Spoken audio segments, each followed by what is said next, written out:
Mesdames, Messieurs, bonjour, ravi de vous retrouver pour cette Terre du Temps en compagnie de Pierre Taribeau aujourd'hui, rédacteur en chef de La Semaine à Nancy. Bonjour Pierre. Bonjour Jean-Luc. C'est toujours un plaisir de vous avoir à nos côtés sur ce plateau. Plaisir partagé. Ah bah oui, moi je vous dois beaucoup, vous le savez bien. Merci Pierre d'être avec nous et comme invité aujourd'hui nous avons Stéphane Ablot, monsieur le maire de Vendeuvre, bonjour. Bonjour Jean-Luc et bonjour Pierre. Deuxième ville donc du département, du 54, c'est une ville où il se passe beaucoup de choses et vous n'hésitez pas quand il faut à écrire à Manuel Valls en lui disant voilà, moi j'ai aussi besoin de votre aide.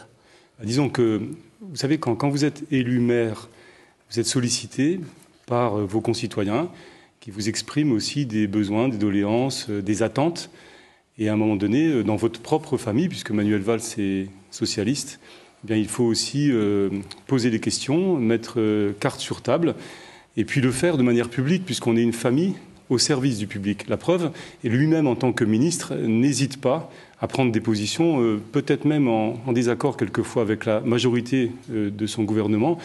C'est pas forcément une mauvaise chose, puisque je crois qu'il faut aussi après rendre le débat public. Ça alimente aussi la démocratie, la vie démocratique. Mais vous l'avez écrit pourquoi exactement? Alors, la situation est très simple. Vendeuvre est une ville avec une zone sensible, zone urbaine sensible, donc avec des critères, un certain nombre de logements sociaux, 5000 logements sociaux, à peu près 15 000 habitants qui vivent dans ces logements sociaux.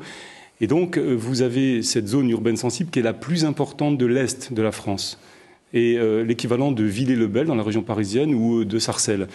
Il est clair qu'à partir du moment où les habitants vous disent on ne voit pas suffisamment la police, non pas qu'il faille des escadrons répressifs, mais au minimum une présence dissuasive là où il y a besoin. Il y a une vraie insécurité à Vendeuvre ou c'est de l'incivilité? C'est quoi exactement? Alors, beaucoup nous disent, peut-être de façon polémique en matière politique, l'insécurité, c'est aussi un sentiment d'insécurité. Bon, d'autres, comme le Front National, disent non, l'insécurité existe et on peut aussi extrapoler et mettre de l'huile sur le feu. Il y a une réalité. L'insécurité existe. Ce sont des délits qui sont de petits délits qui peuvent devenir de gros délits. À un moment donné, il faut être vigilant. Il y a des causes, il faut les analyser. Ça peut être aussi renforcer l'éducation, la prévention. Il y a des réalités. Quand une personne âgée vous dit je vais faire mes courses et puis voilà, on m'a agressé, on a voulu me prendre de l'argent. Quand quelqu'un vous dit il est minuit, vous avez des gamins de 4-5 ans en été qui sont devant, les parents les laissent livrer eux-mêmes. Je veux dire, on est là dans des situations qui ne sont pas faciles. Et il peut y avoir des squats, il peut y avoir des trafics, mais c'est pas. Je crois que Vendeuvre n'est pas une ville comme Marseille ou Amiens. C'est une ville que je qualifierais de normale et il faut des moyens normaux. Et je crois que pour l'instant, un président normal pour une ville normale. On n'avait pas de moyens normaux pour l'instant. Et on peut regarder, analyser. Vous avez une vingtaine de policiers nationaux. Normalement, c'est un policier pour 450 personnes. Vous calculez, il en faut 80. Il vous a répondu, Manuel Valls, ou pas? Il m'a répondu. Donc déjà, Monsieur le Préfet est venu sur le terrain, constater, et des mesures vont être prises. Donc c'est très intéressant, mais j'aimerais que Manuel Valls vienne sur place parce qu'il ne faut pas la politique du tout ou rien. Quand on n'est pas à Marseille, on a peut-être moins de moyens, alors qu'en fait, il faut aussi des moyens normaux. Et là, je crois que c'est l'excès inverse. Il ne faut pas aller, je crois, dans l'excès, mettre trop de moyens dans un endroit ou pas assez dans un autre. Il faut trouver un équilibre. Et je crois que c'est ça aussi une présidence normale. Lorsqu'il est venu, que vous a dit Raphaël Barton lorsqu'il est venu? Alors moi, j'ai fait une chose qui me semblait normale, justement, et légitime. C'est-à-dire, j'ai choisi des relais dans les quartiers, présidents de copropriété, des habitants, des représentants des commerçants, et j'ai demandé à Monsieur le Préfet de rencontrer celles et ceux qui me sollicitent au quotidien pour qu'ils redisent la même chose. On est dans des situations quelquefois d'insécurité. C'est pas excessif, mais il faut pas laisser déraper. Comment on gère 87 nationalités différentes? Alors 87 nationalités. C'est ça, Vendeuvre? Oui, Vendeuvre, c'est 87 nationalités puisqu'on a 87 drapeaux dans la salle du conseil municipal. Mais après, il faut voir les origines de ces drapeaux et de ces nationalités. Vendeuvre, c'est une ville universitaire. Et donc, vous avez la faculté des sciences à Vendeuvre, vous avez la faculté de médecine, les écoles d'ingénieurs. Alors, il y a eu une immigration économique avec des personnes d'origine, par exemple, maghrébine ou turque à une époque, mais qui ne correspondent pas à ces 87 nationalités. Et quand on analyse plus loin, c'est parce que c'est une ville universitaire. Et après, je crois qu'il y a un phénomène de brassage et d'intégration. On a beaucoup de nouveaux citoyens. Les habitants, de plus en plus, prennent la nationalité française. Donc, après, il y a une nationalité, c'est la nationalité française, avec des origines variées. La gestion, elle se fait par le respect, par le dialogue, par la tolérance. On a toutes sortes de situations, il faut trouver un équilibre. C'est pas facile, mais je crois qu'il faut faire participer les habitants et construire ensemble un projet collectif, puisque de toute façon, on vit ensemble. Vous ne faites pas partie des zones de sécurité prioritaires? Alors là, pour l'instant, il y a une analyse qui va être faite. 15 premières zones ont été déterminées. Une autre analyse sera faite donc dans l'année qui vient. C'est pas tellement l'objectif que je souhaite. Moi, ce que je souhaitais, c'est dire qu'on est de toute façon une zone urbaine sensible, avec des soucis comme dans beaucoup de villes. Pas que des soucis, on a des inconvénients, mais des avantages également. Et je voulais simplement un minimum de moyens. Je veux dire un exemple très simple. Si vous retournez à la police de proximité, ce qu'on appelait les îlotiers. Les îlotiers, ils sont là en amont. Quand il y a le feu, il ne faut pas venir après, il faut pas l'éteindre, il faut venir pour éviter que le feu prenne. Donc moi, ce que je souhaite simplement, c'est qu'il y ait un minimum de policiers. Et qu'on les voit, qu'on les voit, et les habitants me disent, vous savez, monsieur le maire... La prévention, quoi. La prévention, mais pas que la prévention. Représenter l'ordre, pouvoir agir et peut-être même mettre des contraventions s'il le faut, mais être présent en amont. C'est important. Il ne faut pas venir 5 minutes pour jouer au chat à la souris, parce que quand les policiers partent, après, on a des phénomènes de bande qui se... pérennise. Et je crois qu'à un moment donné, il faut pouvoir travailler les choses en amont avec d'autres services. Il faut aussi des services éducatifs, de jeunesse, de sport, de culture, mais aussi de police. Je crois que la société, c'est des droits, mais c'est aussi des devoirs. Et si, dans une république, on n'a pas ces devoirs... Ça, par exemple, vous dites, bon, il y a des jeunes qui font du bruit, et que ça, je sais que vous allez sur le terrain, vous vous déplacez. Vous leur expliquez, qu'est-ce qu'ils vous répondent? Quand les jeunes vous dites... Qu'est-ce qu'ils vous répondent quand vous dites, vous allez sur le terrain, vous rencontrez des jeunes, ceux qui font qui pratiquent des incivilités, qui font du bruit, etc., ce que vous disiez tout à l'heure, vous les rencontrez, ils vous répondent quoi? Alors, simplement, quand je rencontre des jeunes, je vous donne un exemple. Autour de la mairie, vous avez des jeunes qui sont dans les entrées, qui sont nombreux à être dans les entrées. Et ils me disent, ouais, vous savez, on n'a pas de salle, vous savez, bon, moi, je suis pas là pour faire la guerre aux personnes. Je leur dis, écoutez, il y a des règles, il faut respecter donc ces règles de bien vivre ensemble. Par exemple, vous avez des habitants, des milliers de personnes qui habitent autour de vous. Mais quand vous dites, il n'y a pas de salle, c'est vrai ou c'est faux? Alors, ça peut être vrai, donc on analyse calmement, et là, bientôt, justement, on va ouvrir des salles. Donc, on cultive cette notion de droit, parce qu'il y a aussi un contexte économique qui n'est pas facile. Il ne faut pas jeter la pierre et stigmatiser. Je crois que l'être humain, quand il est déboussolé, qu'il n'a pas forcément d'horizon, surtout quand il est jeune, il peut aussi réagir. Chacun à sa façon. Certains sont violents, d'autres vont réagir d'autres manières. Mais moi, je tiens à poursuivre le dialogue. On n'est pas là pour stigmatiser les jeunes ou les gens. Par contre, ce n'est pas une raison, après, pour aller... perturber son voisin, se livrer à des actes illégaux ou des délits délictueux. Donc, de ce point de vue-là, moi, je suis là pour dire, je ne joue pas au shérif, surtout pas. Je garde le dialogue, mais il y a une notion de droit et de devoir. Il faut aussi la police. Alors, généralement, lorsqu'on rencontre un maire, on lui parle de son opposition. Mais vous, on vous parle de votre majorité. Alors, c'est d'abord, avez-vous toujours une majorité ?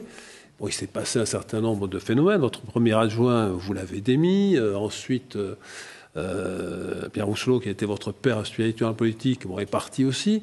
Alors, ça se passe comment? Vous en êtes où en ce moment? Alors, dans la vie politique, c'est normal, c'est bon signe qu'il y ait une démocratie. Dans la démocratie, il y a le pluralisme, il y a plusieurs tendances. On l'a vu à l'élection présidentielle. Oui, enfin, François Hollande n'était pas d'accord avec Mélenchon et François Hollande est resté président de la République. C'est les habitants qui choisissent, les électeurs. Mais le cas est un peu différent parce que François Hollande et Mélenchon n'étaient pas tout à fait, c'était pas tout à fait la même chose. C'est que là, vous aviez une équipe, vous êtes parti avec une équipe et cette équipe, au bout de 4 ans de mandat, il y a quand même des gens qui sont partis, donc il y a quelque chose qui ne fonctionnait pas ou qui fonctionnait mal. L'équipe, en fait, il faut être 30, puisqu'on est 30 dans la majorité sur 39 élus, avec 9 de l'opposition. Et là, 5 personnes ont décidé de partir officiellement. Donc j'ai toujours une majorité. Mon plus grand souhait, c'est de terminer le mandat pour pouvoir réaliser donc les engagements. Maintenant, à partir du moment où des personnes ont décidé de rompre avec la majorité, de choisir une autre voie. Et pourquoi ont-ils rompu ? Alors, parce qu'ils n'étaient pas forcément d'accord sur les projets. Et ensuite, on a vu ces mêmes personnes, et notamment le premier adjoint, être candidat à des élections législatives. Il a fait 0,5%. C'est pas moi, c'est les habitants qui ont tranché. Donc, à la limite, moi, je suis pas là pour alimenter les polémiques à l'interne, mais regarder devant et avoir une nouvelle équipe. C'est aussi ça, la démocratie. Quand on s'entend pas dans une famille, quand il y a des divorces, ça n'empêche pas de vivre, de continuer à vivre. Et les habitants retiennent une seule chose, c'est l'équipe et le projet. Et ensuite, ils jugent. On verra. Très sincèrement, ça ne m'intéresse pas de parler de l'opposition, mais les divisions existent aussi. Oui, mais c'est quand même un peu compliqué. Enfin, un peu compliqué. Vous avez toujours une majorité. Alors, vous avez une partie de votre ancienne majorité qui n'est plus avec vous, et puis vous avez une opposition classique, j'allais dire, avec à la fois un UMP, vous avez un MoDem, vous avez quand même... ça bouge quand même. Alors c'est vrai que dans l'opposition, on a un MoDem qui s'est allié à l'UMP, qui maintenant décide de faire cavalier seul. Mais c'est son problème. Moi, je ne suis pas là pour effectivement parler de lui, c'est son choix. Mais est-ce qu'on peut gérer facilement une commune dans ces conditions? Oui. Je vais vous dire, pour conclure sur ce sujet-là, enfin pour apporter une formule qui me semble vraiment être importante, j'ai la chance, et c'était très difficile pour moi, d'avoir le soutien du Parti socialiste. Michel Dinet, président du Conseil général, m'a dit « on est derrière ». Hervé Féron, député, qui a été élu récemment, m'a dit la même chose. Ensuite, j'ai deux composantes de la gauche. Mathieu Klein aussi, le secrétaire de la Fédération. Deux composantes de la gauche, les Verts, avec lesquels j'ai travaillé, qui ont fait 15% aux dernières élections municipales avec le Parti communiste. Et donc, on est en train de sceller des accords dès maintenant pour réaliser l'union de la gauche. Ça, c'est la première chose. L'unité. Bon, ceux qui ne veulent pas peuvent aller sur d'autres voies. Tant pis pour eux s'ils se marginalisent. Moi, je souhaite rassembler. Et ensuite, on a la preuve du rassemblement, puisque cette formule-là a été proposée lors des dernières législatives. Et Hervé Féron, qu'on a soutenu, a fait 60% à Vendeuvre. Alors, vous avez dit à l'instant que vous vouliez terminer le mandat. C'est bien, mais est-ce que vous voulez en faire un autre ? Alors, je crois qu'à un moment donné, vous savez, quand vous êtes élu, vous prenez la température au quotidien. On fait beaucoup de réunions de quartier, on rencontre les habitants. Et puis, quand vous êtes rejeté, les gens vous le font savoir, vous les sentez intuitivement, vous rejeter. Donc là, je sens quand même une sympathie parce que c'est pas à nous de dire si on est bon ou pas bon, c'est à la population. C'est elle qui choisit, c'est elle qui nous le montre. Et il y a une sympathie qui se développe, mais je préfère pas parler à la place de ceux qui doivent nous choisir. Et je sens des choses. À partir. Je serai prêt si j'ai l'unité de la gauche et si j'ai le sentiment et l'assentiment de la population aussi. Et justement, je vais lancer un comité de soutien pour que la gauche puisse rester aux affaires à Vendeuvre. Parce que l'histoire de Vendeuvre, et vous le savez bien, Monsieur Taribo, c'est aussi l'histoire de l'agglomération. Parce que le vrai enjeu, c'est la Cugne. Alors justement, moi, ce qui m'avait frappé, c'était le soir du deuxième tour des élections législatives. Vous m'aviez dit... Voilà, donc nous avons les deux députés qui ont Nancy dans leur circonscription. Maintenant, la prochaine étape, c'est la Cugne, enfin, le Grand Nancy, et vous aviez eu des mots assez durs envers le président de la Cugne, André Rossineau. Alors, expliquez votre démarche. Maintenant, c'est ce que vous visez. Vous savez, sur une ville comme Vendeuvre, vous avez un budget d'environ 35 millions d'euros.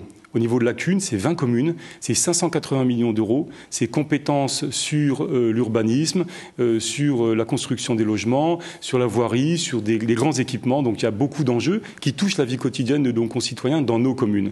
Donc l'objectif, M. Rossineau, je ne tiens pas à le juger, les habitants l'ont déjà jugé, les électeurs, puisque Chénez-Kérouni a gagné les élections législatives largement sur Nancy.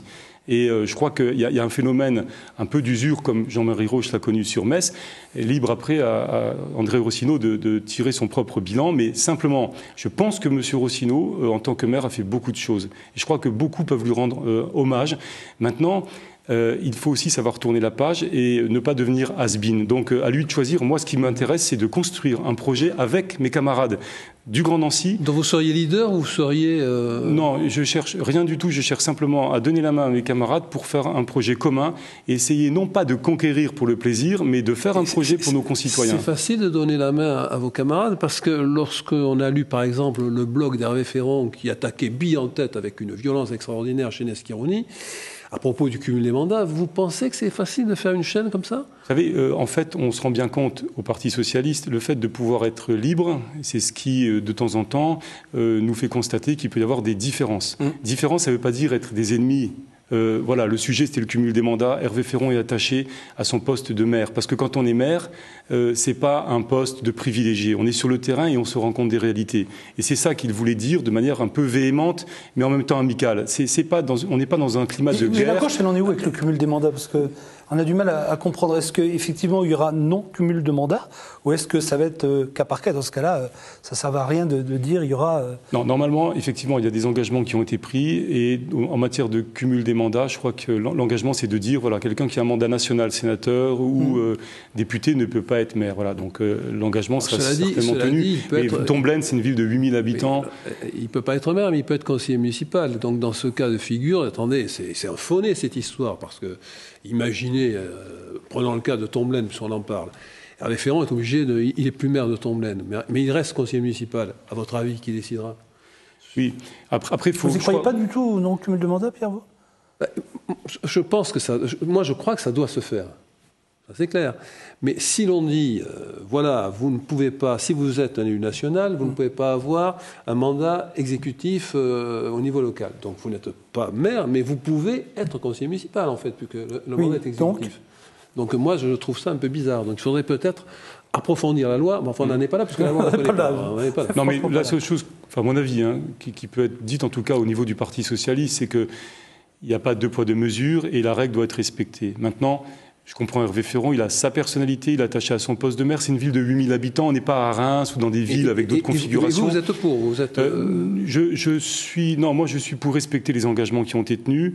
Et en même temps, je comprends mon député parce que je connais son engagement sur le terrain et je ne pense pas franchement que ce soit démesuré et exagéré sa situation et sa revendication. Vous pensez qu'en dessous de 30 000 habitants, par exemple, un député peut rester maire de sa commune Quand on est maire de Vendœuvre, au-dessus de 30 000 habitants, voilà, on est confronté à des réalités diverses, un travail qui est vraiment très important. Un maire de petit village aussi, attention, on a moins de moyens, on doit être sur le terrain également, mais je crois que, franchement, Tomblaine, c'est pas Reims, on n'est pas dans les mêmes configurations. Il faudrait peut-être faire un distinguo. Et là-dessus, je rejoins aussi Rebsamen. Il y a des voix qui s'élèvent au Parti socialiste, non pas pour garder des privilèges. À la limite, on peut baisser les indemnités pour démontrer à nos concitoyens qu'il n'y a pas un intérêt financier, que c'est un intérêt justement citoyen. On peut même les abandonner, on ne peut garder qu'une seule indemnité. Après, voilà, le débat se poursuit. Moi, je ne suis pas à la place d'Hervé Féron ou de François Rebsamen, maire de Dijon, mais le débat est ouvert en tout cas. Tant qu'on reste sur Vendœuvre et le local, l'économie de Vendœuvre, vous en êtes où ? Alors, Vendœuvre, c'est vrai, quand on se balade, je suis aussi conseiller général dans le département de la Moselle ou de la Meurthe-et-Moselle, on voit des territoires qui sont devenus fantômes, Rambervillers, du côté de Lunéville, Blamont, etc. Et on sent des maires qui se battent pour des infrastructures routières ou alors pour qu'il y ait du transport qui permettent un peu de décloisonner les territoires. On a la chance. À Vendœuvre, on n'est pas à Sarrebourg ou du côté de Longwy, pas loin des frontières. Vous avez le premier employeur de la région. Oui, on a le CHU, voilà, mais qui ne verse pas d'impôts pour la commune, mais qui quand même embauche plus de 10 000 employés. Oui. Donc on a à peu près 1 millier d'entreprises. Après, on ne raisonne pas en termes communaux. Je crois qu'on a une agglomération et les frontières n'existent pas. Pour chercher du travail, on le sait. Donc, sur le plan purement vendôpérien, on développe, nous, au niveau de la commune, on va développer une zone artisanale pour des petits commerces, etc. Mais le malheur, et c'est la grande difficulté, c'est qu'on a beaucoup d'employés sur la ville. Elle serait où la zone artisanale ? Du côté de Bizet, là où la CUN doit nous rétrocéder ou nous vendre un terrain, à l'entrée d'autoroute, pas loin de la Foire Exposition. Mais la grande difficulté, c'est de voir qu'il y a beaucoup d'employés, plus que de population active, et quand même des chômeurs. Ça veut dire que, finalement, sur Vendœuvre, on a aussi une importante partie de la population, notamment dans les quartiers populaires. Elle est jeune, cette population, elle est de plus en plus... Enfin, elle est de moins en moins jeune, mais elle reste jeune en majorité, quand on regarde les chiffres, parce que, comme dans beaucoup de villes de France, on a des personnes âgées qui vieillissent de plus en plus à domicile ou autre, et c'est tant mieux pour elles. Et donc, la grande difficulté pour un maire, c'est de voir des jeunes, on voit avec les chiffres aujourd'hui, les 4 millions de chômeurs, c'est une véritable catastrophe, parce qu'on doit, quand on a besoin d'avenir... Quand vous dites 4 millions, vous comptez le million en plus ? Oui, non, mais après, en dehors des chiffres, c'est un véritable drame, quoi. Même il y a 10 ans, ou je veux dire, au fur et à mesure du temps, voir de plus en plus de chômeurs. Après, on peut toujours interpréter comme on le souhaite les chiffres, mais c'est un drame. Vous pensez qu'ils sont... Non, mais après, je crois que, il faut un débat, il faut des critères rationnels, mais le drame, c'est de voir des jeunes, par exemple, qui sont formés ou qui ne le sont pas, qui n'arrivent pas à trouver de débouchés. Et moi, je leur dis... Et le maire peut rien faire, là. Si, le maire peut se battre avec Jean-Pierre Masseret, main dans la main, au niveau de la région, pour développer les infrastructures, faire en sorte, par exemple, que le métro Nord fonctionne à des tarifs très abordables, avec des fréquences importantes, pour que des jeunes que je connais à Vendœuvre puissent aller jusqu'au Luxembourg. On en connaît. Il faut pas avoir peur de vivre au-delà de sa frontière communale. Et notre ville, comme beaucoup d'autres villes, sont des villes planétaires. Je crois que l'économie se développe à l'échelon régional, national et international. Alors, Vendœuvre a une image, je ne vais pas dire qu'elle est mauvaise, mais enfin, en tout cas, on va employer le féminisme, elle n'est pas excellente. Qu'est-ce que vous faites ou vous souhaitez faire? Quel projet avez-vous pour améliorer cette image? Alors, simplement, je vais essayer d'être très bref, mais ça me tient à cœur. Il faut vraiment que je vous le dise, Monsieur Taribo. Et je crois que les téléspectateurs le savent aussi, Vendœuvre est victime aussi d'un cliché. Il y a des réalités, certes, mais il y a un cliché. La faculté de sciences de Nancy, elle est à Vendœuvre. La foire exposition, la foire internationale de Nancy, elle est à Vendœuvre. Le CHU de Nancy, il est à Vendœuvre. L'hippodrome de Nancy, il est à Vendœuvre. La patinoire de Nancy, c'est à Vendeuvre. Et quand on regarde le journal, une fois j'ai vu agression à Vendeuvre, rue de Falsbourg, c'était à Nancy. Donc je veux dire, franchement, quand il y a des faits divers, c'est Vendeuvre. Donc il y a aussi, on est victime d'une certaine image que les médias cultivent. Je ne jette pas la pierre, mais il faut aussi pouvoir rétablir, je crois, la réalité, parce que quand on regarde la délinquance, les chiffres, en tout cas du ministère de l'Intérieur, c'était à l'époque de Sarkozy, 40% de moins de délits enregistrés. En même temps, quand vous écrivez à Manuel Valls en lui disant, moi je voudrais plus de police, à la limite, je voudrais presque être zone prioritaire de sécurité, et vous contribuez aussi à ça quand même. Non, parce que effectivement, les médias peuvent après dire, voilà, s'il veut plus de police, c'est que ça va mal. Non, pas du tout. On peut être dans une situation normale avec un nombre de policiers normal également. C'est ce que je demande, c'est pas plus. Je veux dire, il ne faut pas les deux excès, quoi, hein. Soit plus, soit moins, il faut un équilibre. Et je pense qu'on n'en avait pas assez. Au niveau des attentes de la population, c'est tout. Et il ne faut pas avoir peur, Manuel Valls ou pas. Moi, j'ai pas de compte à lui rendre à Manuel Valls. J'ai des comptes à rendre à ma population. Et ensemble, on doit se donner la main. Je veux dire, on n'est pas ministre ou maire, on est aussi des concitoyens et on est jugé par le peuple. Et quand on est sollicité par le peuple, il faut venir sur place, sur le terrain, se rendre compte, à Vendeuvre comme ailleurs, pour donner des moyens normaux en adéquation avec les réalités de terrain. Alors, il nous reste déjà plus que 5 minutes d'émission. On a fait déjà 21 minutes d'émission et on n'a pas abordé du tout le national. Alors, juste une petite question.